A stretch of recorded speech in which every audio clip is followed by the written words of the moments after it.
Good evening and welcome to the National Theatre for this, the third in our series of informal conversations with major performers. It has been a very exciting season so far, which has encompassed such performing giants as Sir Ian McKellen, Dame Judi Dench, and of course, Christopher Biggins.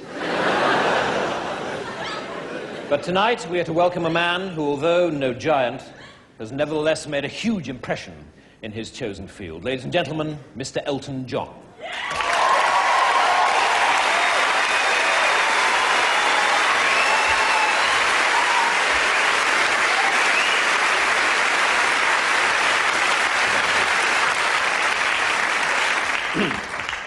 Elton, do you mind if I call you Elton? No, it's fine. Good. Well, Elton. I'm sure the first question that everybody would like to ask you is this. Funny name, Elton. How did you come by it? Well, I used to be in a band, and I wanted to become a singer in my own right, and I wanted to choose a name, and the saxophone player in the band was called Elton, so I chose that name. Hmm? Did you ever consider John Elton?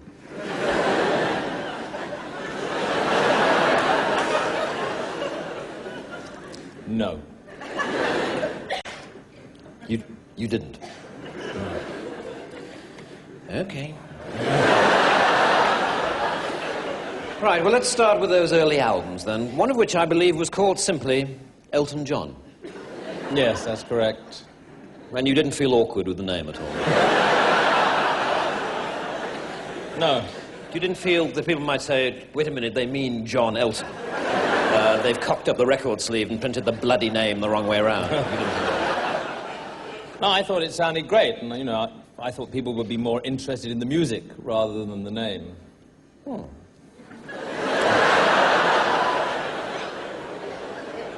Now, to the songs themselves, many of the lyrics were, of course, written by Bernie Taupin. Yes, that's right. Yes. Well, I'd like to talk about Bernie for a while, since obviously he's been an enormous influence on your career. Yes, he has, yes. Tell me, did you ever discuss changing his name? Because presumably Taupin Bernie would have been more consistent with your Elton John. Look, do you want to talk about the old songs or not? All right, the songs. The old songs. Your song is a classic, isn't it? Yeah, it's quite popular, yes. Well, there is a verse in that song in which, talking about the eyes of the person that the song is about, you sing, "Excuse me for asking, these things I do. You see, I've forgotten if they're green or they're blue." Yes. What I'd like to know is this. Is it this sort of chronic forgetfulness that led you to forget that Elton is not, in fact, a Christian name at all? It is a surname. And not a very attractive one at that.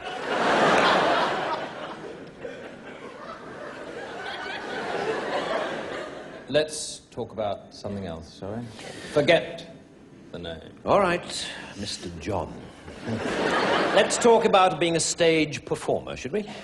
Tell me, do you ever watch other performers and get jealous?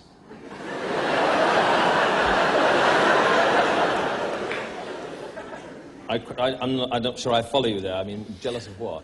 Well, for instance, Ben Elton.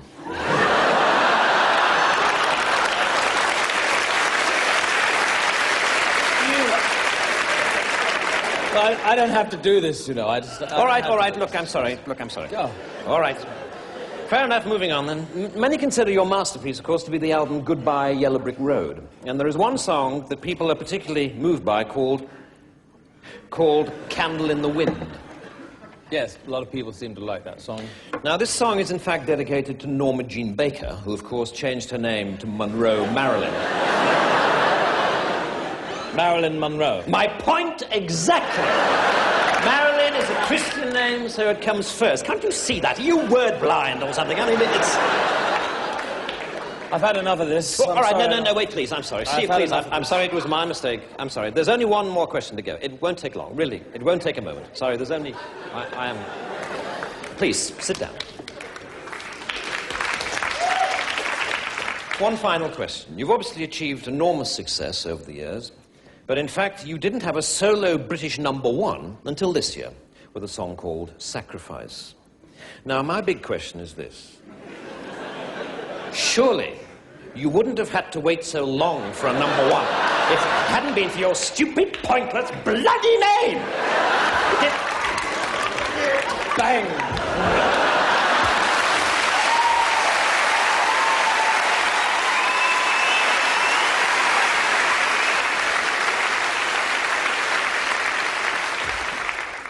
What a head, Dick.